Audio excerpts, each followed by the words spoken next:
En aquel tiempo, Jesús y sus discípulos se dirigieron a los poblados de Cesarea de Filipo. Por el camino les hizo esta pregunta: ¿quién dice la gente que soy yo? Ellos le contestaron: algunos dicen que eres Juan el Bautista, otros que Elías y otros que alguno de los profetas. Entonces él les preguntó: ¿y ustedes quién dicen que soy yo? Pedro le respondió: tú eres el Mesías. Y él les ordenó que no se lo dijeran a nadie. Luego se puso a explicarles que era necesario que el Hijo del Hombre padeciera mucho, que fuera rechazado por los ancianos, los sumos sacerdotes y los escribas, que fuera entregado a la muerte y resucitará al tercer día.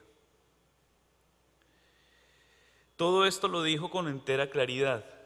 Entonces Pedro se lo llevó aparte y trataba de disuadirlo. Jesús se volvió y mirando a sus discípulos reprendió a Pedro con estas palabras: apártate de mí, Satanás, porque tú no juzgas según Dios, sino según los hombres. Palabra del Señor.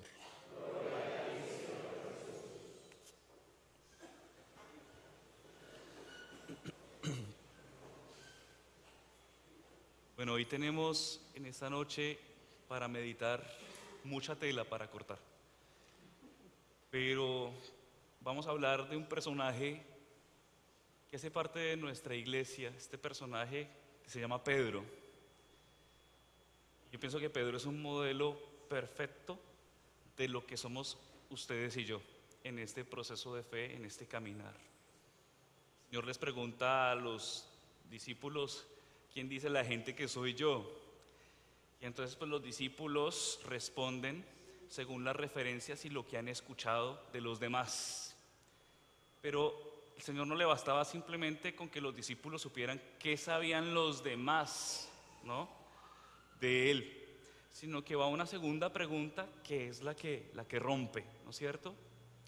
Y esta segunda pregunta ahora: los demás dicen eso, ahora ustedes, ¿no?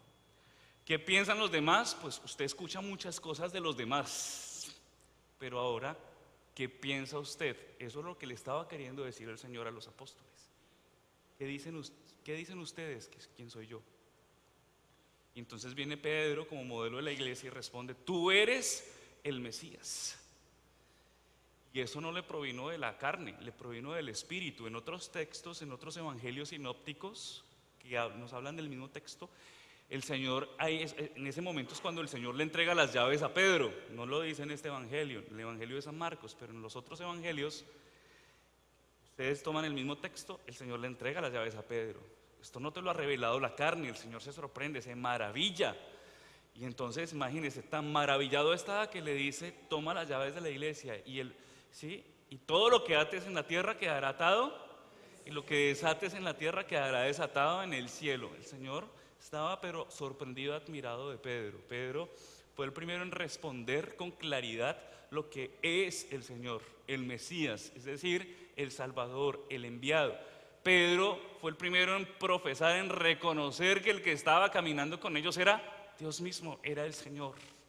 Y no había ninguna duda, ¿no? Y esa es la duda que no puede caber en nosotros. Nosotros estamos siguiendo ¿a quién? Al Señor. Es el Señor que camina con nosotros, es el Señor el que nos sana, el que nos libera, es el Señor el que se lleva la gloria siempre. Nosotros nunca podemos pretender robarle al Señor lo que Él hace, porque nosotros somos fruto de su misericordia. Entonces Pedro vive la gracia, pero también es tan increíble este texto bíblico, este texto del evangelio es tan increíble, tan increíble. Cada vez que lo leo me maravilla, porque es estar en la gracia y de un momento a otro la torta se voltea, ¿no? Como a nosotros. Estamos en la gracia y de un momento a otro volteamos la torta, ¿no? Y empieza el Señor, una vez que Él lo reconoce como Señor, como Mesías, empieza el Señor a decirles: pero bueno, o sea, estaban emocionados, ¿no es cierto? Pedro estaba emocionado, le dieron las llaves del reino de los cielos, se emocionó Pedro. Pero el Señor lo aterrizó y le quitó la emoción. A Pedro se le quitó la emoción cuando el Señor dijo: imagínense que yo seré juzgado, apresado, condenado, criticado, me matarán, resucitaré. Cuando el Señor empezó a hablar del sacrificio, del esfuerzo, cuando el Señor empezó a hablar de lo que implicaba seguirle a Él, Pedro muy humanamente le dice: Señor, no puede ser posible, yo no voy a dejar. Y es cuando, en un momento de gracia tan sublime en el que estaba Pedro, ¡pum!, se voltea la torta y le dicen: apártate de mí, Satanás. Tremenda aterrizada. Porque no piensas, porque juzgas como los hombres y no juzgas como Dios. ¿Cómo juzgamos nosotros los hombres? Nosotros los hombres juzgamos siempre nuestra naturaleza está en protegernos, ¿no? En tener nuestras seguridades. Nuestra naturaleza está en pagar crucero primera clase y andar bien cómodos allí, que nos atiendan. El confort y la comodidad. La comodidad, yo pienso que es algo... Tranquilos, que esa es mi clave cuando se me están durmiendo. Tengo programado el micrófono para eso. Y entonces, uno muchas veces quiere vivir el cristianismo o la fe como cuando usted paga un avión en primera clase, o sea, que todos se lo llevan ahí al puesto, ¿no? Y que le ponen silla cómoda. Cuando ya le hablan a uno de incomodidad o de sacrificio y de esfuerzo, pues ese discurso no le gusta a nadie. A nadie, y se lo aseguro, si yo lo incomodo en este momento, a usted no le va a gustar, porque nuestra tendencia natural es siempre acomodarnos, ¿no? Y ahí la silla, ¿no? Esta silla está incómoda, entonces uno le busca al ladito para acomodarse, para uno estar ahí como tranquilito. Y si se está durmiendo, pues mejor, más todavía, uno como que, Dios mío, ¿cómo me acomodo? Y si tiene marido, pues bueno, se le acomoda ahí en el hombro. Si tiene mujer, pues también. Si no tiene, pues lo siento mucho.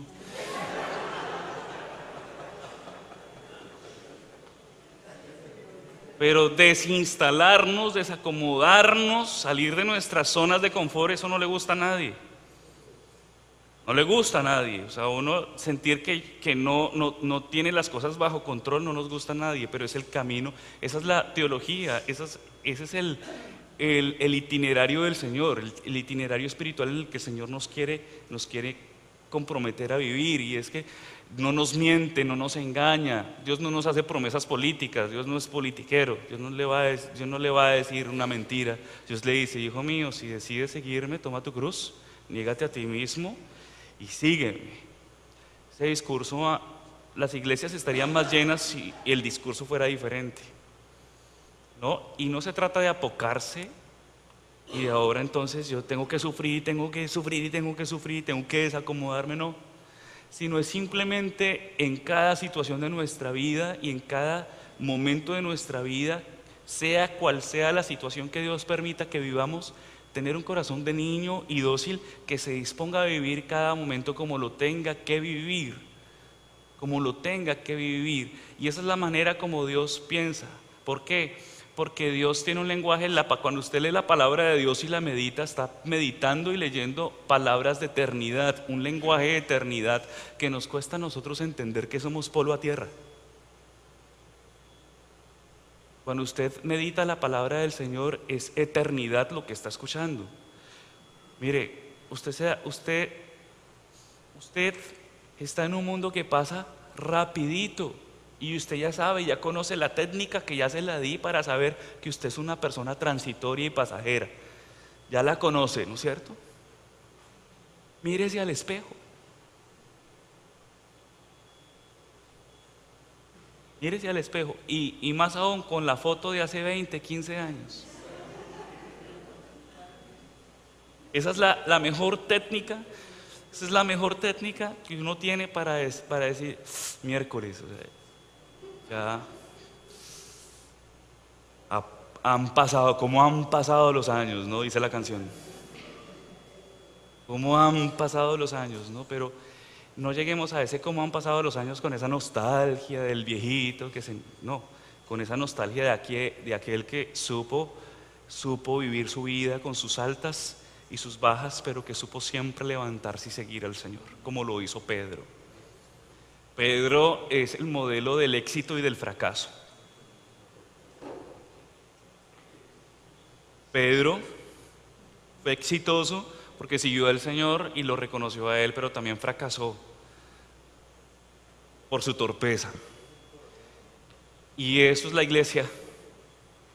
Muchas veces gente que es exitosa en su fe, es exitosa en alcanzar virtudes y en alcanzar méritos para ganar al cielo, como también nuestra iglesia es esas mismas personas, muchas veces también fracasando en el propósito de ser santos. ¿Y cómo fracasa uno? Pues cada vez que usted cae en pecado. Cada vez que usted peca, cada vez que usted vuelve y dice, el pecado nos sorprende, nos sorprende. Mi abuela me decía, no diga nunca esta agua no debe beber, porque no estamos vacunados. Nosotros tenemos que aprender a pedir misericordia. Misericordia al Señor para que Él nos siga sosteniendo con su gracia. Así que, queridos hermanos, estamos hoy aquí en esta noche con un corazón, pienso, creo, ¿no es cierto? Creo, con un corazón abierto a dejarse tocar por el Señor. Yo creo que la sanación más grande que Dios da es la del corazón. Miren, en Lourdes, en el santuario de Lourdes, es un santuario mariano, de aparición mariana. Allí en 1854 se aparece la Virgen a Bernardita, Santa Bernardita, y en ese lugar brota una fuente de agua. No sé si han escuchado esta historia. En ese lugar brota una fuente de agua, y esa fuente de agua no es simplemente agua en la que la Virgen le dice a ella: el que la beba con fe y que tenga fe, pues crecerá en la fe y alcanzará la sanación de su cuerpo. Y hay muchos casos comprobados científicamente de sanación física, ¿sí? Pero hay más casos todavía de sanación espiritual, y es decir, cuando el corazón despierta, cuando el corazón se abre a la gracia, cuando el corazón descubre que necesita beber. Cuando usted no bebe, se reseca, ¿no es cierto? Cuando usted no bebe, se vuelve piedra, se vuelve roca. Y cuando usted se vuelve roca, se vuelve indiferente. Pienso que lo que hizo que Pedro ganara el cielo fue que nunca fue una persona indiferente. Fue torpe, muy torpe, pero fue un enamorado del Señor, y por eso el Señor apostó por él. Como el Señor hoy en esta noche quiere recordarte que apuesta por ti. Porque yo le aseguro que no hay nadie más que apueste por uno que el Señor.